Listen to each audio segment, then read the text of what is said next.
Bonjour, Bonjour, bonjour. ça va bien? Ouais, ça va et vous? Bien, merci. Donc, j'ai eu la chance d'entendre un peu ce que vous faisiez tantôt. C'est quoi qui a été les plus grands défis pour la région? Sur le, je vois deux enjeux. Je vois toujours l'enjeu corporatif. On disait oui, c'est un bon temps pour partir des startups, tout ça, mais il y a le plan humain aussi. Puis sur le plan humain, c'est plus ou moins des bonnes conditions parce qu'à peu près tout le monde est affecté à plus ou moins grande échelle. Mhm. Il y a peut-être deux parties. Les deux choses qui me viennent à l'esprit. La première, c'est d'un point de vue personnel pour les gens de travailler à la maison. C'est, on travaille à distance, mais travailler tout le temps à la maison avec les enfants, c'est C'est un, ça, c'est autre chose. c'est un autre défi. Donc ça, c'est le premier aspect pour tout le monde. Et je discutais même la semaine dernière avec une chef d'entreprise. Et en fait, elle disait que ils étaient pas préparés, ils savent pas comment faire. Mais maintenant, ils se posent la question, mais est-ce qu'on a besoin de bureau?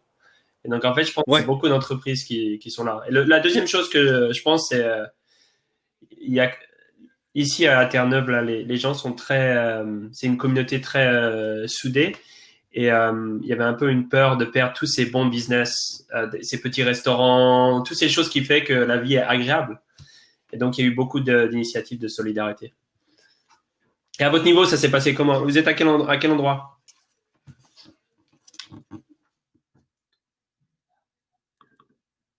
Oh,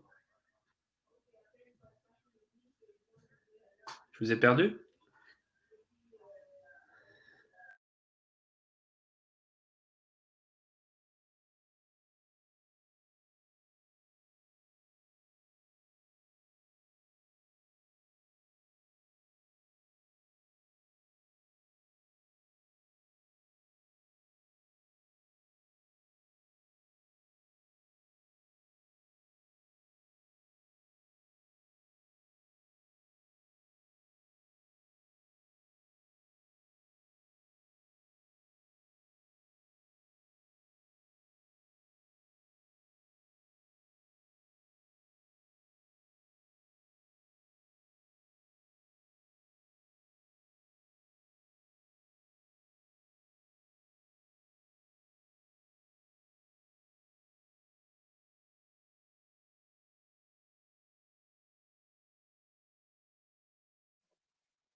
Bonjour.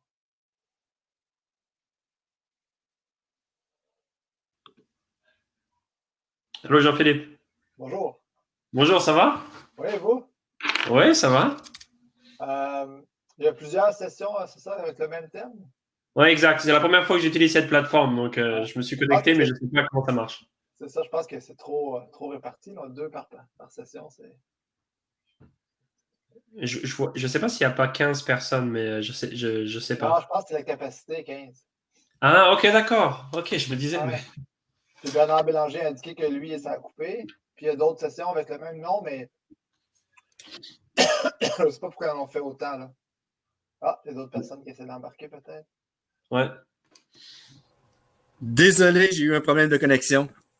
il n'y a pas de Ça arrive. problème. Donc, c'est ça, je parlais des deux enjeux, puis on parlait du télétravail. Effectivement, moi, mon constat a été que ça fait longtemps qu'on parle de télétravail, mais personne n'était prêt, là. la notion de télétravail qui est implantée, c'était de prendre ses courriels de chez soi ou en tout temps, that's it, that's all, là. Mais tous les enjeux de comment, justement, comment on fait nos réunions, où est-ce qu'on sort l'information, etc., les gens ont été en réaction, là. Ouais. Et le sont encore, je pense. Ouais. Moi, c'est Ouais. l'exception. Mon équipe est distribuée à travers le monde, fait que je suis toujours en télétravail. Là, je suis à la maison, mais quand je suis pas à la maison, je suis à un espace de coworking où je suis seul, puis les autres sont tous ailleurs. Mais je sais que c'est l'exception. La différence, pour moi, ça a été que avec les enfants à la maison à temps plein, là, ça devenait du Non, c'est ça. télétravail. C'était autre chose. Là, c'est les enjeux du rythme et puis de l'ambiance puis tout ça qui va avec, là, de partager la connexion aussi, de partager le bureau. Quand tu es un couple, c'est pas nécessairement évident de faire OK. Puis quand tu as des enfants, ben, puis tu as toute ta conjoncture, c'est encore plus laborieux. Mm-hmm. J'ai l'impression, en fait, que le problème, c'est que dans la préparation, c'est que parfois, on essaye de transférer ce qu'on faisait en personne, le transférer à la maison. Et puis il y a beaucoup de choses qui marchent pas. En fait, j'ai comme l'impression qu'on doit recréer un peu comment on vit si on doit vivre dans la maison. Et finalement, on n'est pas préparé. Mais je pense que ça ouvre une opportunité. J'ai pensé quelques petites choses sur le télétravail de manière générale. Comme j'ai mentionné avant, je pense qu'il y a beaucoup d'entreprises qui vont se dire pourquoi on continue pas comme ça. Et il y a plusieurs choses. La première, c'est que si c'est bien fait, si en tant que personne, et puis que ton entreprise le peut aussi de manière, c'est possible. Si tu as un truc direct avec les clients, tu peux pas. Mais si tu le fais en personne, quelque part, peut-être tu peux trouver un équilibre qui te plaît. Après, l'autre chose que je trouve, c'est que honnêtement, je suis content d'être dans un endroit isolé. Oh, il est parti. Je disais, Jean-Philippe, aujourd'hui, je suis content d'être dans un endroit isolé plutôt que d'être dans une ville. Ouais, moi aussi, je continue. C'est la même chose. On est bien. J'aimerais pas être à Montréal ou à Québec avec les problèmes. Donc, il y a quelque chose de quelque part. Maintenant, peut-être que vivre dans une grande ville, c'est pas si intéressant sur ce côté-là. Et puis l'autre chose, c'est ce que je disais dans ma présentation, c'est que s'il y a plus d'entreprises qui vont faire à distance, les petites villes comme Chicoutimi ou Saint John's, il y a des gens qui peuvent venir ici et avoir un lifestyle incroyable parce que c'est ça qu'on a aussi. Oui, moi, j'ai des clients que je rencontre en personne, mais c'est quelques fois par année, c'est pas beaucoup. Donc, je peux combiner ça, me déplacer, aller les voir, puis ça revenir. C'est bien. Ça aussi, c'est un enjeu, la connexion. La connexion. Il faut avoir la connexion. À Chicoutimi, avoir bien la connexion. Ce qu'on disait, c'est que quelque part, si les entreprises, cette transition, elle peut bénéficier à deux niveaux. Le premier, c'est au niveau des gens. Si les gens se plaisent là-dedans, ça peut leur permettre de travailler dans des endroits plus petits, avec une meilleure qualité de vie. Oui. Et puis l'autre chose, ça peut permettre aussi de créer de l'emploi dans des villes plus petites. Et parce qu'aujourd'hui, c'est comme je disais à Jean-Philippe, c'est pas forcément intéressant d'être dans une grande ville quand tu as des maladies comme le COVID-19. Non, puis même sans maladie, moi, ça fait longtemps que quand j'ai commencé dans ma carrière de représentant, tout ça, à Montréal, on pouvait faire 8 rendez-vous, aller rencontrer 8 clients. Aujourd'hui, c'est impensable physiquement de faire ça, même en transport en commun, à moins que les 8 soient tous au centre-ville dans le même... Mais sinon, c'est impensable. Donc, moi, ça fait longtemps, justement, que je prônais ça. J'ai été directeur des ventes. Les premiers meetings, de la façon dont ça se faisait traditionnellement, c'était de se serrer la main. Maintenant, les premiers meetings, fais-les justement à distance, maximise ton temps, vois si ça vaut la peine de se déplacer. S'il n'y a pas de fit, ça donne quoi de prendre 1h30 dans ta journée pour aller voir qu'il n'y a pas de fit avec ce client-là, là. Je pense que c'est juste de travailler de façon plus intelligente, puis s'approprier. Bonjour Pierre. Bonjour. S'approprier, justement, c'est une belle possibilité de se réapproprier des qualités de vie, organiser un horaire en fonction de l'enfant. Oups, on a perdu. Ça fait 3 fois qu'on le perd. Ah oui, OK. Parfait. C'est pour ça qu'on nous autres, qu'est-ce que vous avez fait, vous autres? Avez-vous des problèmes d'Internet ou ça va? En général? C'est bon. On a changé pour la fibre. Là. On s'est mis de la fibre 500, régler le problème. Qu'est-ce que vous vouliez? Ah, je vous entends pas, Florian. La même chose, on est passé au niveau supérieur. Ouais, c'est ça. Hein? Ouais. On peut plus se permettre. Non, exact. Bon, ce qu'on disait, en gros, on avait commencé une discussion, Pierre, puis peut-être que de savoir, on parlait du télétravail et que finalement, ça peut avantager, si c'est bien fait, ça peut aussi être un avantage en termes de qualité de vie, mais aussi pour les plus petites villes qui peuvent avoir des employés qui travaillent pour des plus grandes organisations. Tant qu'on n'a pas des problèmes de connexion. Voilà, il faut augmenter ta connexion, Bernard. Ah, c'est sûr que j'appelle mon fournisseur après, je vérifie ça. C'est ça, je parlais. Moi, chez Bernard, je passais avec Bell, parce qu'ils ont des deals en ce moment, avec Bell 500 uploads download. C'est super avec la fibre, ça va bien, c'est clean. C'est sûr que c'est encore mieux quand tu ne fais pas Wi-Fi, là, quand tu te plugues directement, tu as 540 fixe, mais bon. Ça va, nous autres, on est deux, on travaille à chacun un bout, ça va bien. Mais je pense que ça, comme tu disais, Florian, c'est ça, hein, ça t'oblige à augmenter ton côté technique, pour assurer qu'il n'y a plus de problème de ce côté-là, puis on passe à d'autres choses. Qu'est-ce que vous parlez au niveau télétravail tantôt? En fait, c'est une belle opportunité pour se réinventer, puis que le premier réflexe, c'est de faire comme avant, mais de façon virtuelle. Alors que, au contraire, on devrait le réinventer, tu sais, puis c'est même positif là pour nos réunions. J'ai travaillé dans le corpo des réunions longues, on pouvait en faire là, et qui n'étaient pas nécessaires. Fait que sur le web, ben justement, se condenser, on peut pas se permettre de tout le monde parler en même temps, puis d'avoir 5-6 discussions simultanées. Au contraire, il faut avoir une espèce de... Bonjour, Jonathan. Bonjour, Jonathan. Une espèce de discipline puis d'ordre collectif ça va faire... Selon moi, ça va nous donner des nouveaux skills. Ouais. Puis ça nous oblige à faire du vidéo plus. Ça a été long avant la crise, c'était encore pas commun d'avoir des appels vidéo régulièrement. Tu sais. Pourtant, quand on écoutait Star Trek, c'était comme oh wow, ça va être tellement hot quand on va pouvoir se parler en vidéo.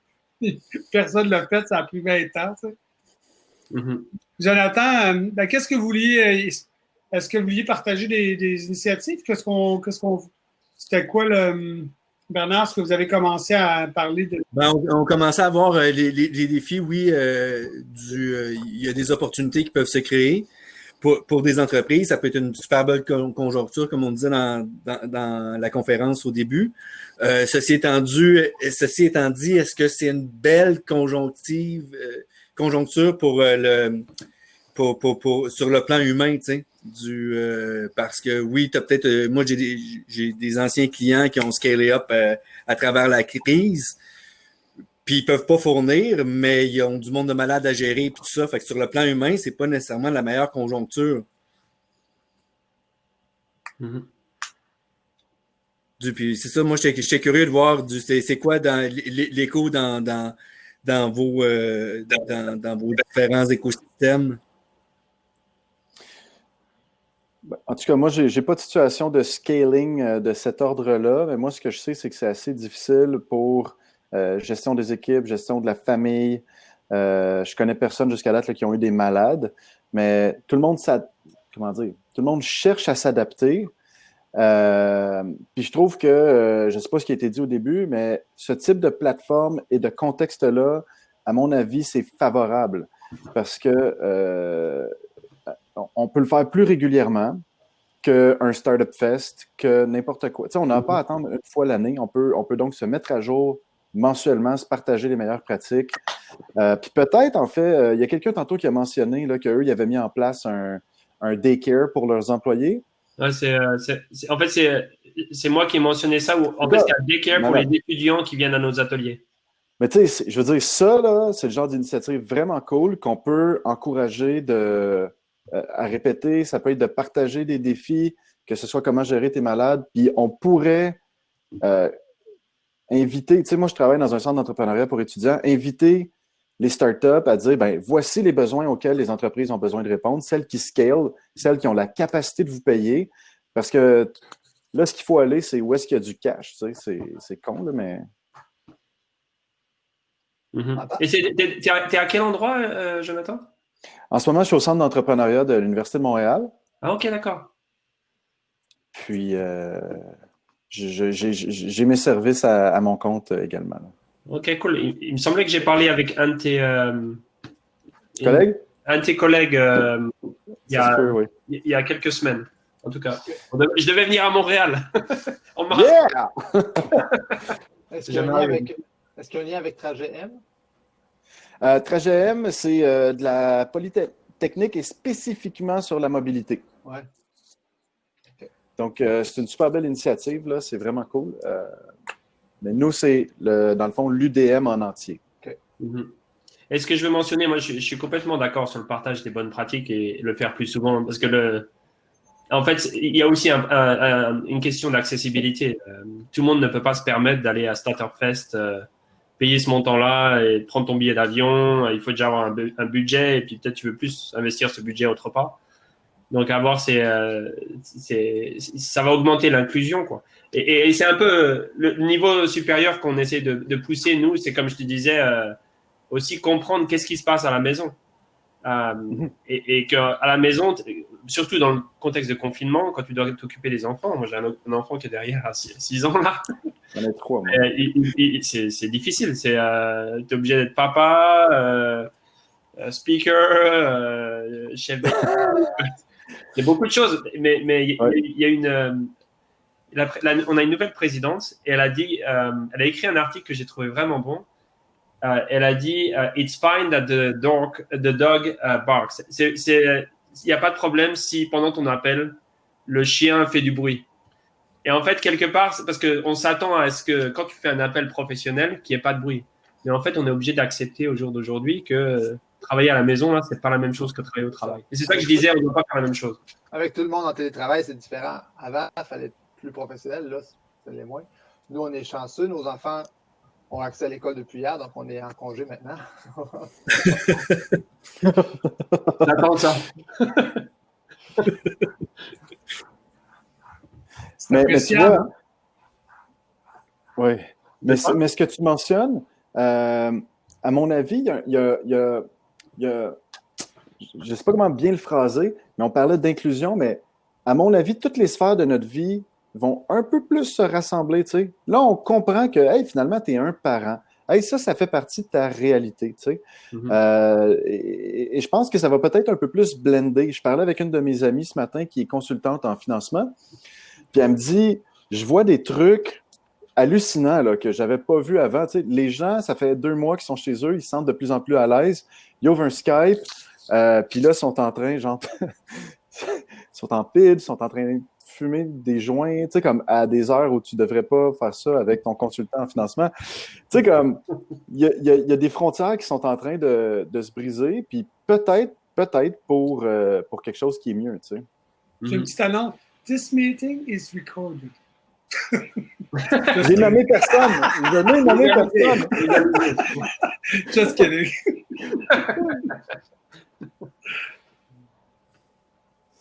Puis vous, qu'est-ce que vous voyez? Tu sais, si on regarde, dans le fond, là, comme meilleure pratique ou comme opportunité? Ben, moi, je pense que il faut essayer de réfléchir à comment on utilise idéalement comment? Wow! On t'entend? Oui, c'est parce que j'ai un autre room qui n'est pas payé.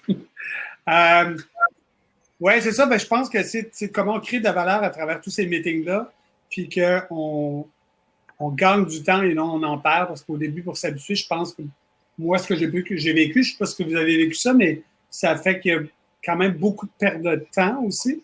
En même temps, il y a de la connexion, il y a des connexions qui se créent, et ça prend du temps. qui sont amplifiés ou des nouvelles connexions. Et ça permet aussi peut-être d'ouvrir, c'est un peu ça notre but là, avec l'initiative Mangrove, c'est de créer des nouvelles collaborations. Pour ça, ça prend des nouvelles connexions. Mais c'est ça, mais comment on capte cette valeur-là, comment on structure pour que ça soit le fun, on en a un arrivé, mais qu'après, ça roule, puis qu'on n'est pas trop dans le meeting, tout le monde a le temps de s'impliquer, d'intervenir, les bons intervenants sont là. Je pense que, je sais pas vous autres, moi, ce que j'ai vu à date, c'est encore en train de se mettre en place. Est-ce que c'est comme ça pour vous autres? La collaboration, tu veux dire, à l'intérieur de l'écosystème? Non, mais comment ça se vit? Donc, c'est-tu les bons qui sont là? Tout le monde s'occupe dessus? Est-ce que ça crée quelque chose à chaque meeting? On le fait de la bonne façon? Peut-tu l'améliorer? Qu'est-ce que vous avez vu? Moi, c'est ça que j'aime de cette plateforme-là. Puis, on faisait l'analyse avec des amis. C'est que l'enjeu de Zoom, tu as tout le monde, puis tu n'es pas capable de briser le groupe. Tu sais, comme dans un événement réel, je pourrais parler à Pierre, puis me tasser, puis juste prendre un café avec Pierre. Ouais. Et là, j'ai l'impression que ça le permet.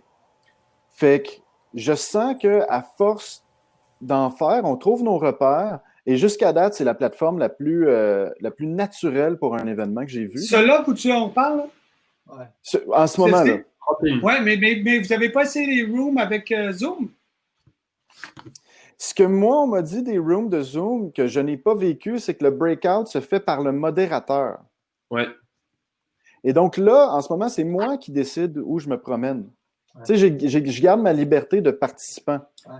Ouais. Mais ça, tu peux le faire avec des Zooms, sauf que tu ne peux pas te promener aussi facilement, effectivement. Ouais, je comprends. Un peu plus structuré. Non, c'est intéressant pour ça. Avez-vous vu Laval, qu'est-ce qu'ils ont fait? La conférence qu'ils ont faite virtuelle en réalité augmentée? C'est exactement comme si tu allais dans un événement. Donc, tu marches, tu vois les salles, tu as le design, tu marches, tu rentres. Là, tu rentres dans un Zoom. Mais tu as vraiment comme un setup où tu peux te promener sur le site et dire, je m'en vais là à l'attente. Tu sais. Via téléphone, c'est quoi la réalité augmentée? Tu mets-tu ton téléphone devant tes yeux? Comment ça fonctionne? Non, c'est juste que c'est sur l'écran. C'est juste que c'est en réalité augmentée, mais sur screen. Ouais, c'était vraiment intéressant. Laval était un des premiers à le faire. Il y a toutes sortes d'initiatives, mais celle-là, je trouve que ça allait bien. Voyais-tu les personnes dans les pièces ou c'est des pièces vides? Oui, on voit les autres personnes. Tu es en allant en avant de la salle, tu as déjà des gens là. Ah, cool. Mais c'est encore des icônes, c'est encore des avatars. Des avatars. Quand même. Mais quand même, tu peux voir c'est qui, etc. Est-ce que tu sais c'est quoi le nom de cette plateforme-là? Je vais vous l'envoyer après. Pendant qu'on fait ça, là, en fait, je vais muter et je vais vous le mettre sur le chat pour continuer. On peut mettre nos emails aussi si vous voulez communiquer après. Comme ça sera fait. Oui, parfait. Oui, tout à fait. Je vais t'envoyer un petit texte à Daniel. Parce que j'étais en VR et AR avant. Puis c'est mon ancien partner qui organisait ça avec Laval. Il y a une autre chose que je pensais sur un de tes commentaires, Jonathan, c'est en termes de bonnes pratiques pour que les entreprises travaillent à distance. Je pense qu'il y a un grand enjeu, c'est la confiance. La confiance envers les employés. Donc, il y a la gestion de performance et la confiance. Et en fait, souvent, il y a des entreprises, elles ne veulent pas aller au télétravail parce qu'elles ne font pas confiance. Et c'est comme un cercle vicieux. Ça ne va pas marcher si l'employé sent que tu n'as pas confiance. L'ancienne firme de génie pour laquelle je travaillais, on était 700, puis il y avait tout ce qu'il fallait comme technologie pour le faire, mais ils ne voulaient absolument pas que tu fasses du télétravail. Jamais, jamais, jamais. Là, il a été pris, puis tout le monde l'a fait, mais c'est ça. JP, tu peux-tu monter ton son un peu? Ah, désolé, comme ça, c'est mieux? Non. Je t'entends comme si tu étais loin, c'est weird. Ça va comme changer. Là, c'est bon? Il y a quelqu'un qui attend une approbation pour rentrer. Ah, c'était moi tantôt. Là, c'est bon? Ok, d'accord. Ah ouais, pardon. Puis donc, en tout cas, au niveau des directions, je suppose que là, de l'avoir fait de façon forcée, ils vont peut-être réaliser que c'est possible. Je ne sais pas si au niveau de la productivité, on est à la même place. Il y a de la visite. Je t'ai bien sonné. Oui, c'est chez moi. On peut pas C'est savoir drôle d'entendre ça, hein? C'est drôle, on ne sait pas c'est qui. Oui, bon, mais on dirait que... C'est chez moi. C'est ça. Donnez-moi une seconde, je vais aller voir. C'est son colis FedEx. En tout cas, moi, je vais parler pour l'organisation du centre. Tout le monde est en télétravail, l'université est fermée. Puis en fait, tu sais, comme Pierre expliquait tantôt, au début, les meetings, on se réunissait, on parlait, puis là, on est en train de trouver comme l'efficience dans cette nouvelle méthode-là. Mais je sais qu'eux, en ce moment, ils acceptent le télétravail, puis je suppose que ça pourra faire partie de la suite. Mais je ne sais pas pour vous, je ne sais pas ce que vous voyez. Moi, je pense que ça nous force à nous ramener aux bonnes pratiques. Il y a un paquet d'affaires.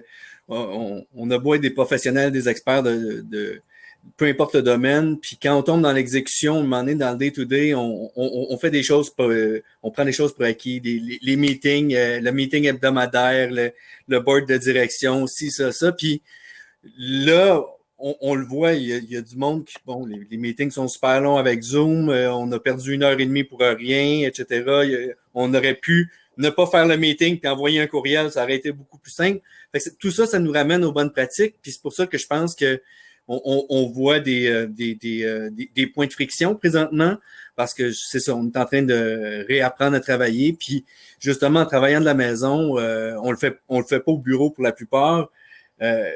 Certains ont eu tendance à vouloir s'asseoir pendant 8 heures dans une chaise. Je suis éducateur physique de formation. Il n'y a rien de pire si tu veux briser ton corps et ton esprit, là. Fait que tout ça, mais c'est ça, tout ça rentre aussi en lien avec le rapport, avec le lien de confiance aussi. J'ai vu, moi, des clients pour qui j'implantais des CRM pour voir qui était en ligne. Puis, ils paniquaient parce qu'ils ne voyaient pas quelqu'un de 10h à 11h, mais il avait pas tenu compte que cette personne-là était online à partir de 7h30 le matin, là. Donc, il y a tout ça, là, je pense, qui va faire en sorte qu'ils vont devenir des défis parce que ça va nous forcer à revoir nos pratiques, tu sais. Ben, tu vois, là, on parle... Bonjour, Louise. Bonjour, ça va bien? Merci. Oui, toi? Oui. Puis-je m'introduire? Bien sûr. Bon, alors, je pense, Jonathan, ne sera pas surpris. Ça fait très longtemps qu'on parle de télétravail, qu'on parle d'espace en réseau partagé. Et on doit dire, nous, au Living Lab de Montréal, que depuis cette pandémie, on a eu tout à coup une éclosion. Ça a été extraordinaire. Nos partenaires finlandais nous ont approchés et ils voulaient ensemble, parce qu'on avait commencé ce projet de mise en réseau d'espaces de travail flexible en ville, en banlieue, puis en région, mais eux avaient commencé de le développer en Finlande. Énorme succès en Finlande avec School as a Service, University as a Service en Chine, au MIT. Et là, on l'amène ici avec, par exemple, le gouvernement canadien, avec ses espaces où les gens ne veulent pas retourner au travail sans distanciation sociale, sans sécurité. Et là, ils se disent que ce serait peut-être intéressant de penser à se décentraliser et à partager des espaces distribués. Donc, et avec les universités, parce que vous savez que même au MIT, les gens ne retournent pas sur le campus. C'est occupé déjà à un très petit pourcentage et ça va l'être encore moins. Alors, comment imaginer une utilisation de l'espace et du temps avec des plateformes qui permettent à l'usager la flexibilité de travailler chez soi ou bien plus près de chez soi pour des raisons environnementales, proximité et quelquefois au bureau. Et donc, on a des applications qui permettent donc cette nouvelle reconfiguration des usages de l'espace et du temps. Comme je vous entendais parler de télétravail, je trouvais ça intéressant de me mettre à jour avec vous, particulièrement pour toi, Jonathan, parce que tu sais comment les gens étaient complètement fermés à ça. On parlait de télétravail, puis ils ne voulaient rien savoir. Puis là, maintenant, tous ces grands joueurs viennent vers nous parce qu'ils n'ont pas le choix. Bien, puis en ce moment, moi, ce que je suppose qui va faire partie de la suite, c'est un enjeu sur les déconfinements, donc un enjeu du rapport à l'espace. En ce moment, tu sais, d'avoir un centre-ville centralisé où tout le monde va, il faut qu'on réduise nos déplacements. Il y a quelqu'un qui mentionnait dans le chat tantôt l'enjeu des transports en commun qui avait réduit de 90%. Ça va faire partie de la suite, tu sais. Mais peut-être que ça va nous porter à créer des cercles urbains, puis là j'utilise le terme urbain, là, mais des cercles d'habitation, d'usage qui sont plus petits et plus connectés. Et c'est là qu'on parle de meilleure pratique, mais tu sais, comme il y a la meilleure pratique dans son quotidien, mais moi, je pense un peu la meilleure pratique collaborative en écosystème. Là. Je ne sais pas ce que vous voyez à ce niveau-là. Là.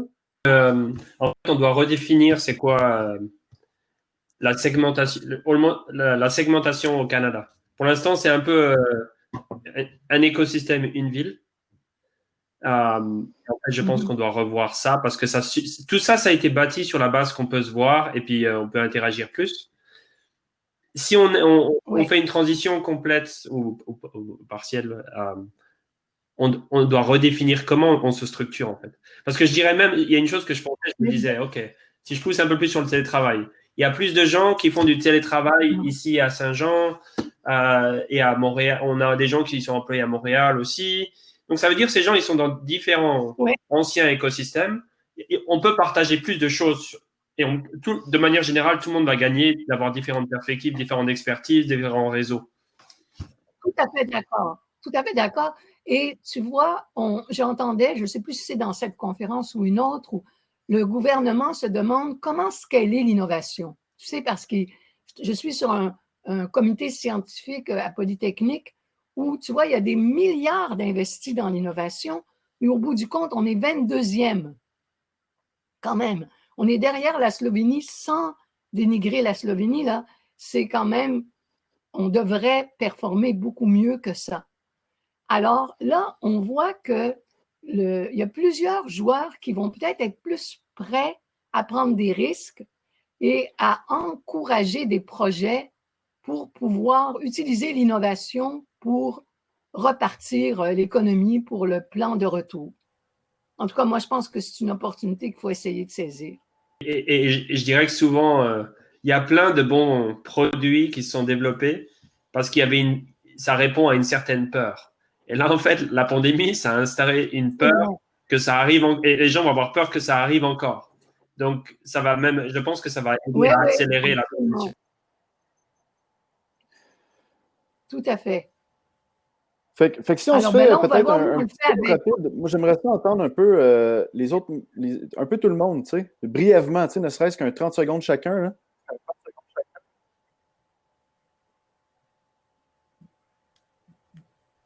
Jean-Philippe, Pierre, Bernard. Jean-Philippe, je te laisse la parole. Oui, je suis tout à fait dans le même en lien avec vous. Moi, mon équipe, pour ceux qui étaient là plus tôt, est explosée. J'ai des gens en France, à Montréal, qui travaillent avec moi. Moi, je suis à Chicoutimi, je suis tout le temps en télétravail. Là, j'ai mon espace bureau à la maison. Avant, j'étais dans un espace de coworking où des fois, ça me permet de faire du social avec d'autres gens. Là, c'est pas possible pour l'instant. Le défi, c'était avec les enfants à la maison. Une fois que c'est réglé, ça va bien, ça va bien. Moi, je suis pour les plateformes comme Pierre a parlé des rencontres virtuelles pour le réseautage d'affaires avec des publics. Tu peux, comme ici, là, changer, quitter une discussion, aller dans une autre. Je pense que ça peut être beaucoup plus efficace en termes d'argent, d'environnement, puis pour rencontrer des gens dans une diversité régionale beaucoup plus grande. On peut être sur plein de continents. En quelques jours, on pourrait faire le tour des continents au lieu de prendre quelques mois pour rencontrer plein de gens dans les domaines qui nous intéressent. Je pense que ça a beaucoup d'avenir.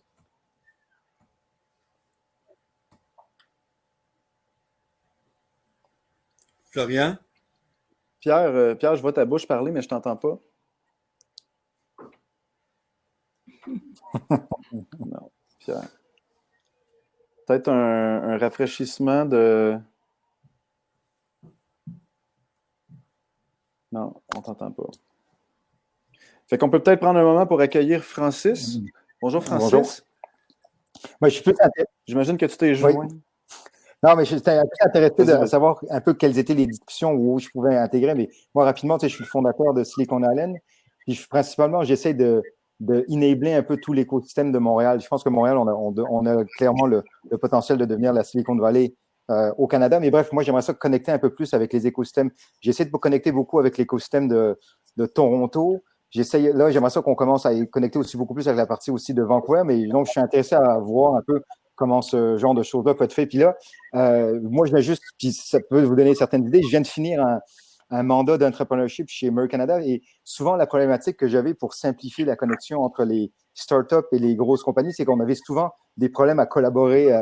Donc là, je viens de faire un investissement dans une compagnie qui s'appelle Collab Machine, qui est dans le fond un environnement qui permet d'avoir des équipes dynamiques où tu peux mettre des chercheurs, tu peux mettre des startups, tu peux mettre des personnes de l'industrie. Puis là, ça devient beaucoup plus facile pour collaborer, pour aller à la prochaine étape. Mais j'imagine que ce genre de système-là pourrait être un peu étendu dans d'autres villes. Puis il y a d'autres solutions qui permettent ce genre de choses-là. Mais je pense que si on aurait moyen un peu de mieux connecter tout ça, ça nous donnerait beaucoup plus de potentiel. Donc, je suis intéressé à savoir ce que vous pensez puis dans quelle direction ça, on peut aller. Ouais, c'est intéressant. Salut Francis, content de te voir. Salut Pierre, on se connaît bien, j'aime bien Pierre, donc. Ben moi, ce que je trouve, avant de te répondre à Francis, c'est le décloisonnement. Ça permet pas juste géographique, mais entre les différents écosystèmes qui sont vraiment différents, pas connectés, puis qui sont difficiles à connecter. Puis des fois, mais ce que ça crée, c'est que parce qu'on n'a pas besoin de se déplacer, que ça va plus vite, ça ajoute des valeurs qui sont plus difficiles dans un même secteur cloisonné.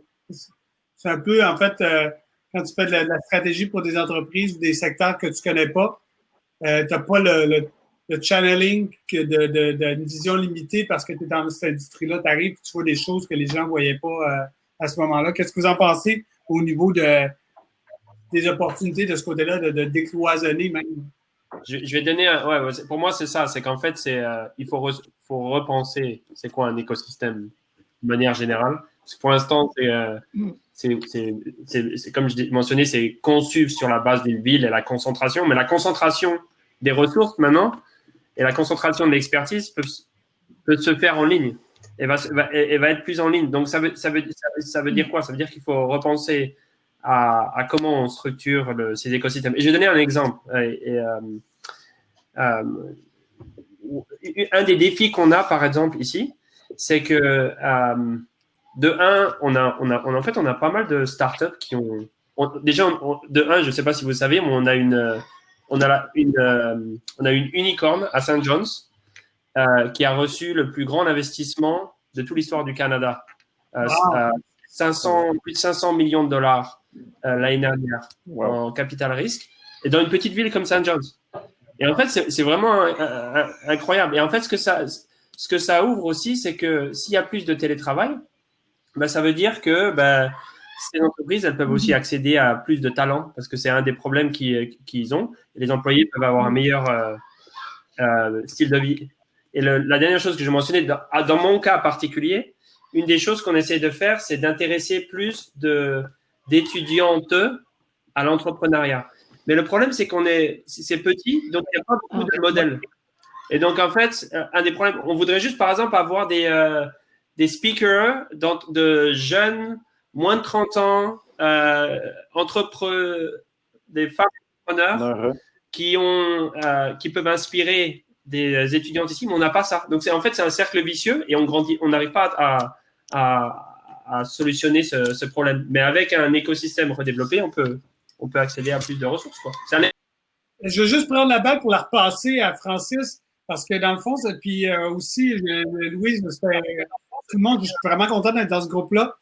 Pourquoi je passe la balle, c'est que je pense que, en fait, Francis, on s'en parlait cette semaine, mais je n'avais pas réalisé que ça fit vraiment les deux initiatives qui vont sûrement pas être les seules, là, mais dont c'est quoi les deux déjà? Le lab, c'est Collab Machine, mais aussi Dream Your Team. Oui, c'est ça.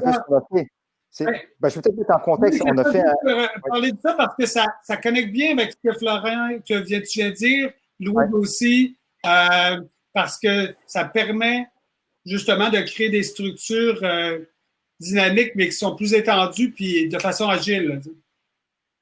Moi, ce que j'aime bien dans ce que Pierre, tu dis là, puis j'ai hâte de voir Louise parler là-dessus, c'est qu'on a fait un événement la semaine dernière qui s'appelle Dream Your Team. Puis on vous disait by leveraging AI dans le fond, pour restarter l'économie. Puis là, moi, on a essayé d'avoir des femmes. Et ça a été l'horreur. J'ai tellement. Mais là, la denrée. Donc, Louise, j'ai besoin de toi parce que même il y a Alistair Crowell. Tu sais, moi, j'ai travaillé avec Alistair Crowell. Il m'a écrit, il m'a dit Francis. Alors, mais je suis tellement d'accord avec toi. Écoute, j'ai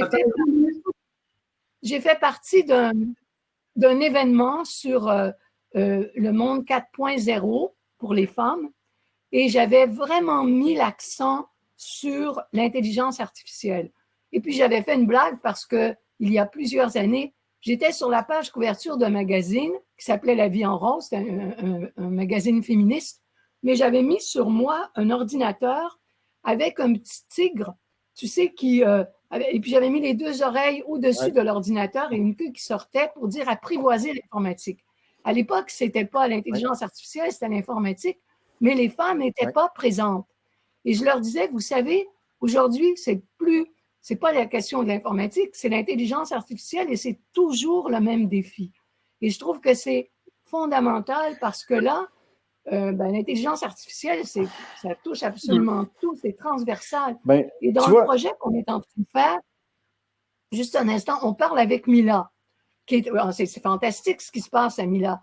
Mais ils ont le réflexe, un petit peu comme ce qu'on disait, c'est tellement extraordinaire, tout le monde va venir vers nous.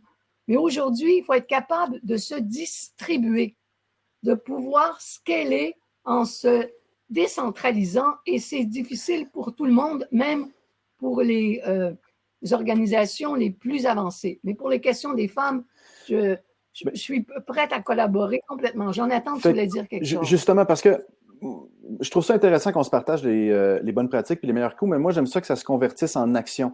Fait que pour moi, là, ce que je vois, c'est qu'une action très, très simple, un open doc de toutes les femmes entrepreneurs au Canada. Je veux dire, là, en ce moment, tout le monde est là, le Canadian Ecosystem Gathering. Tu as besoin de quelqu'un, la fille, elle peut venir de Vancouver, elle peut venir de Calgary, elle peut venir de Saint John. Et là, on va mettre les femmes en valeur parce que ici, à Montréal, il y a Ladies Learning Code, il y a Cassie Réaume, il y a le manifeste pour les femmes. Puis il y a différents enjeux qui sont mentionnés. Oui. C'est d'avoir l'exemple, d'avoir des modèles, mais après ça, la culture de l'entreprise fait qu'elle ne colle pas. Elle ne reste pas parce que la culture fait qu'ils ne s'identifient pas. Mais regarde juste ici, là, juste parmi nous. Il y a juste moi. Tu sais, et comment ça se fait? C'est vrai dans plein de domaines. Et je trouve ça, c'est très important de banaliser, de démocratiser. Moi, je me demande, Louise, puis je ne sais pas si là, tu pourrais m'aider. Moi, j'aimerais ça avoir un guide sur comment convaincre une fille de faire une présentation. Parce que le problème, c'est que je ne comprends pas. C'est que j'ai essayé j'ai tout essayé dans la dernière présentation que j'ai fait. Puis par toute la misère du monde, j'ai réussi à en avoir une. Puis en plus, ça m'a fait me sentir mal parce que j'y ai demandé 3 fois. Puis là, j'étais là, mais qu'est-ce qui se passe? Puis là, je vais même donner un exemple. Quand il y a eu au MILA, il y a eu TechEd il y a 2 ans, ils avaient décidé de faire AI for Social Good, je ne sais pas quoi ils avaient fait. C'était le MILA qui était en arrière. Moi, je suis un ancien du MILA, mais bref, c'était le MILA qui était en arrière, McGill et tout.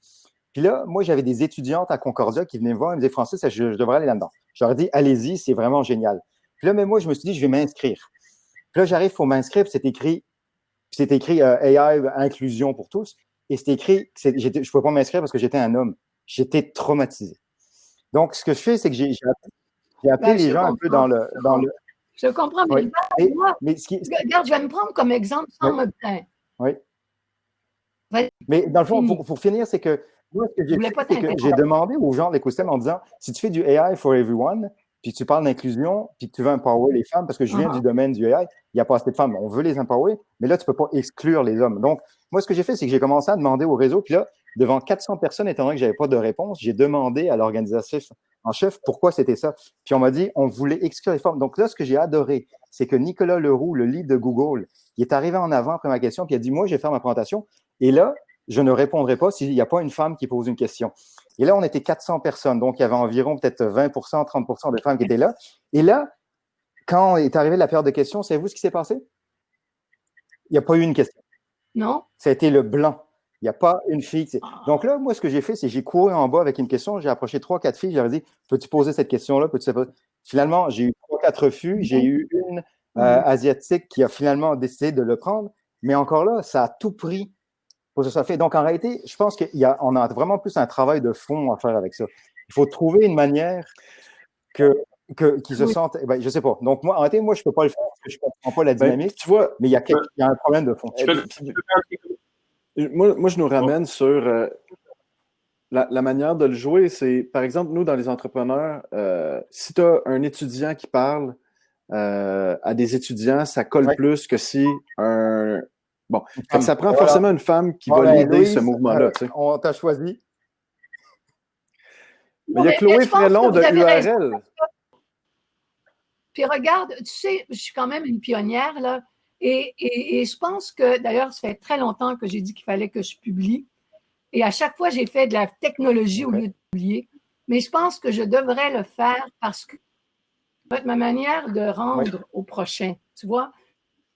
Je suis complètement d'accord avec vous. Et plus que jamais. Et là, en plus, je suis contente parce que je vois que ce sur quoi j'ai travaillé commence de vraiment flyer, là, tu sais, prendre son envol. Et comme ça, je vais pouvoir aussi revenir vers la communauté directe et particulièrement les femmes. Vous avez raison. Et je pense que j'ai quelques idées là-dessus parce que cet automne, quand j'ai participé à cette conférence, je les ai vues. Tu sais, il y a encore beaucoup de marketing, pour les femmes, la question de l'image est encore très difficile puis très aliénant. Puis, il faut défoncer ça. C'est pas grave d'avoir l'air idiot. D'ailleurs, souvent les questions qu'on pense les plus stupides sont les plus importantes. Tu sais, parce qu'elles sont simples et tout le monde les partage, mais personne n'a le courage ou le guts de les avancer. C'est vraiment drôle que tu dis ça parce que moi, quand j'ai étudié avec Yoshua, souvent j'étais étonné. Yoshua, il posait la question que tout le monde se posait, mais que personne avait le guts de poser, puis c'était exactement ça. Puis donc, j'aime vraiment ça. Puis ce que j'aime vraiment dans ce que tu dis, puis ça revient en lien avec ce que Pierre dit, c'est que, par exemple, nous, dans la plateforme Colamachine, on voit 3 étapes. On voit des stagiaires qui peuvent rentrer puis qui vont être mis en partenariat avec des gens qui sont plus seniors. Après, tu as 2-3 phases. Mais moi, ce que j'aimerais faire, c'est qu'on puisse prendre des femmes directement puis les intégrer complètement dans le système-là, faire des partenariats directement hommes-femmes. Puis là, ça devient du partenariat stratégique. Puis là, ça peut aider à propulser plus de femmes parce que souvent, dans l'écosystème, on va dire, de AI, il y a on est la majorité, on est une majorité d'hommes. On peut faire des partenariats entre Donc, moi, par exemple, j'essaye avec c'est Caroline Fresnel de faire ça, mais ça pourrait être étendu. Puis toi, Louise, tu peux nous aider à propulser ce genre d'idée-là, ça serait vraiment... Je vais le faire. Dans le lieu physique. Ben, restons en contact, là, puis on va s'échanger, on va même se re-rencontrer one-on-one. Oui, allez-y. Je m'excuse, je ne vais pas prendre trop de temps. Il y a Pierre et Florian qui ont levé la main. Entendez-vous? Oui, OK. En fait, parce que nous, l'initiative pour les femmes en tech, c'est déjà décollé avec le KEG. On a des intervenants un peu partout au pays déjà. Fait que peut-être que ce serait bon qu'on se fasse un appel là, pour Francis, Louise, Jonathan, si tu veux, puis qu'on se fasse pour que vous joigniez à l'initiative qui est déjà en place, puis qu'on l'étende, puis qu'on rajoute des angles. OK. Avec grand plaisir. Moi, je voudrais juste te dire que les lieux qu'on est en train d'ouvrir, je voudrais amener ça là, directement sur place aussi. De quoi? Comment? Ben, tu sais, je t'expliquais qu'on distribue des nouveaux espaces là, avec Mila, Deloitte, le gouvernement, puis ce serait le fun de pouvoir amener ces initiatives-là sur des places physiques aussi. Ouais. Oui. On s'en parlera. Florian? En fait, il y a une chose qui doit changer, je pense, et c'est drôle parce que je suis un homme et je vais le dire, c'est que ce qui est bien dans ce groupe, c'est qu'il y a beaucoup de gens qui sont conscients et qui essayent de faire des efforts pour attirer plus de femmes. Et je dis ça parce que ça fait 1 an et demi qu'on se remet beaucoup en question ici et on a fait beaucoup de travail pour comprendre qu'est-ce qu'on peut changer dans notre culture et pour attirer plus d'étudiantes. Et en fait, souvent, ce que je vois, c'est que c'est comme si les hommes, c'est pas leur problème et qu'on doit laisser aux femmes solutionner ce problème. Et en fait, c'est les deux. Et en fait, pour moi, ce qui me motive personnellement, c'est que j'adore la diversité de manière générale parce que ça donne des idées que tu n'as même pas pensées, des choses que tu n'as même pas vues. Et puis souvent, c'est ce qui se passe pour ce problème en particulier, c'est que c'est comme disait Francis finalement, c'est pas que on veut pas, mais on n'est pas conscient. On vit dans une société où depuis tout petit, on a été élevé. Et on voit pas les billets et comment ça exclut les femmes. Et en même temps, je vois aussi des femmes qui s'excluent parce qu'elles ont été élevées dans ce contexte aussi. Et donc pour moi, c'est juste de dire que on a aussi un rôle à jouer et aussi que une des choses qu'on essaye de faire et on veut envoyer au centre, là, on veut envoyer un message fort que le centre est ouvert aux étudiantes. Et c'est pour ça qu'on a on va commencer à offrir du gardiennage, parce que mine de rien, le stéréotype, c'est que c'est les femmes qui gardent les enfants, pour attirer plus d'étudiantes. Et donc, en plus d'engager un mentor féminine, etc. En tout cas, c'est juste pour dire ça. Et la deuxième chose que je veux dire, c'est j'ai partagé sur le chat la liste des high growth entrepreneurs female qu'on a en Atlantique Canada que j'ai identifié. Et si vous voulez ajouter au-delà, il n'y a pas de problème. Où ça, Florian? Parce que je le vois pas. Je viens juste de le poser. Est-ce que tu pourrais le mettre dans un Google Docs, comme par exemple, nous, ce qu'on a fait avec le chien, c'est simple. Parfait. Génial. Je vais aller regarder tout de suite. Merci. Ouais. Puis je nous invite encore à contacter celles qui le font déjà. Chloé Frelon de URL, sa tagline, c'est les femmes en tech, puis elle travaille à changer cette culture-là. Je nous invite vraiment à contacter les femmes qui le font déjà. Est-ce que tu sais, tant que tu as l'air d'en connaître plusieurs, peux-tu les mettre dans le chat? De toute façon, je vais faire un petit un appel pour un meeting Zoom là, tous ensemble avec Amélie, puis qu'on fasse le pont. Là.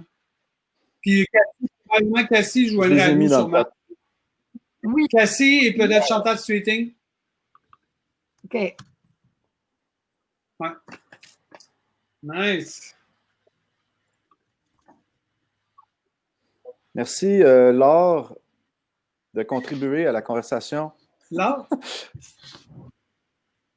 Oui, Laure, dans le channel du Wagon, elle dit « On accueille demain Marina Pavlovitch, une femme entrepreneure ambassadrice de diversité. Donc, 14h55, c'est cool. On a déjà convergé sur une action. Pierre, tu vas prendre un lead sur créer cette conversation-là. Est-ce que tu veux la formaliser d'une manière à ce qu'on puisse la relayer sur LinkedIn ou la relayer? Mettre tous vos courriels dans le chat. Puis, en fermant, là, si on perd tout le chat, fait que je vais les prendre en note, puis on va envoyer un courriel tantôt. Tout de suite cet après-midi. On ne perd pas de momentum.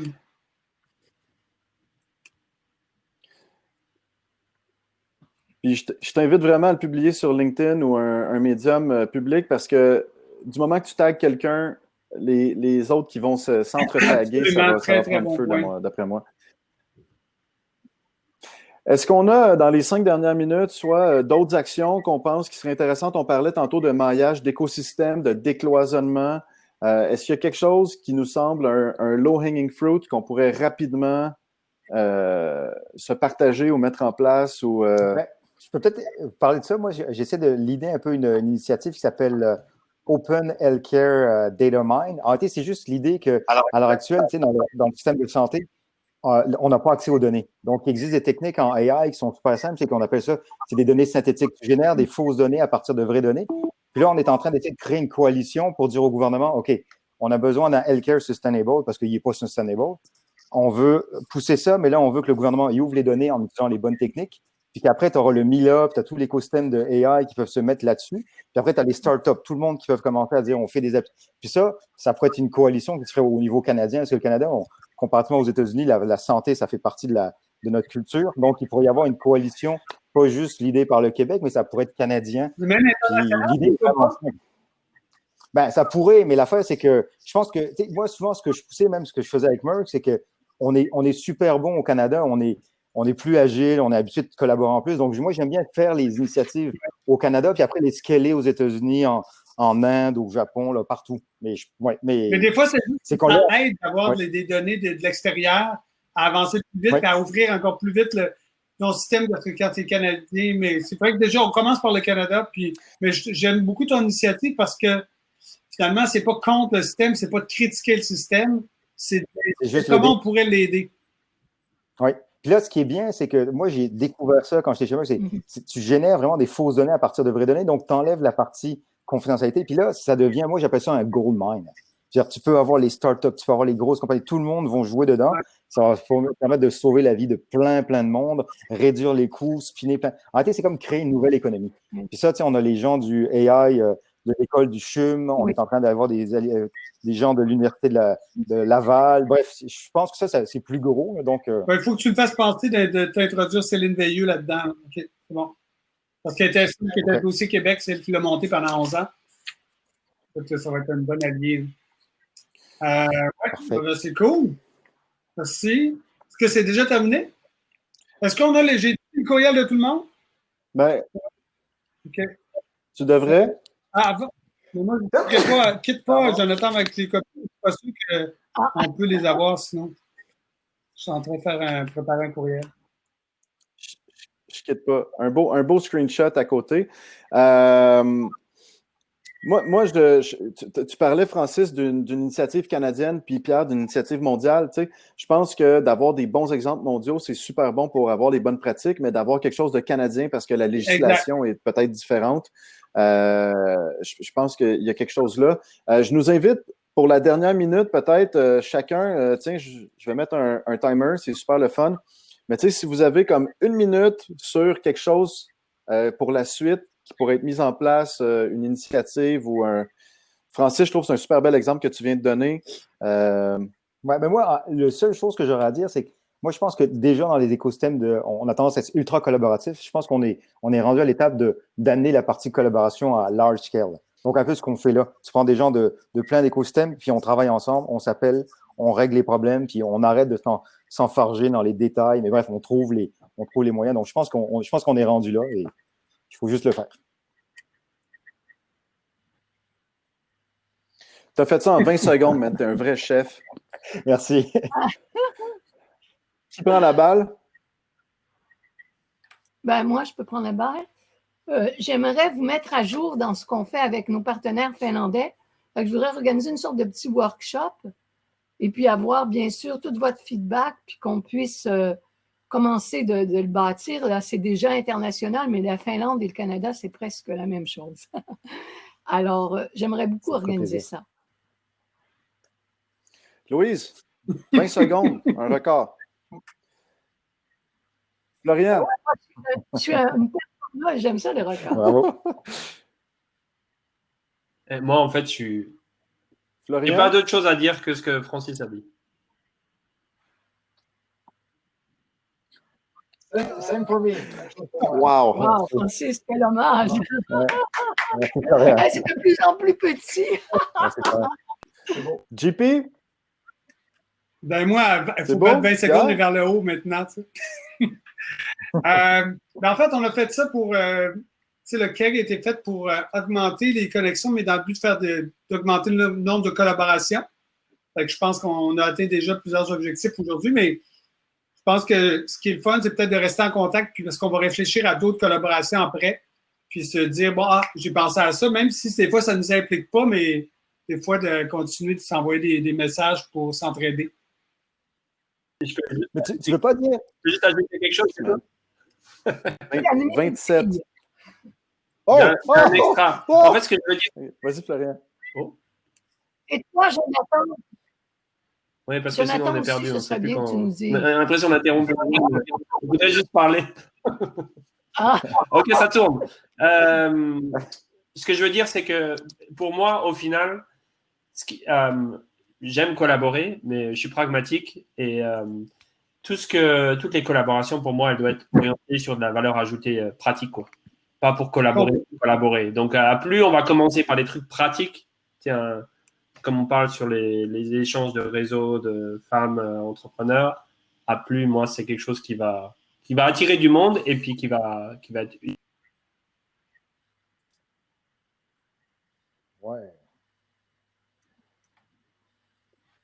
Oh, Fait que pour moi-même, moi, il y a un des éléments qui, à mon avis, est crucial dans les initiatives et qui aide à décloisonner.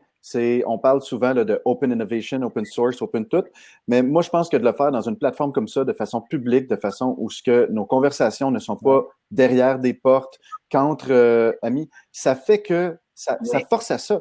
Les données, les idées sont là. Il faut juste converger les actions. C'est plus c'est moi qui la lead, c'est toi qui la lead. Moi, je trouve que Mangrove puis Montréal New Tech qui lead ça ensemble, main dans la main, pour dire que ça va avoir plus d'impact.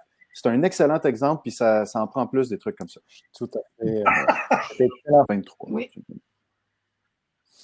Merci à tous. Merci beaucoup. Merci. Au revoir. Bye. Bonne Oui, journée. au revoir. Bonne journée. En-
Salut.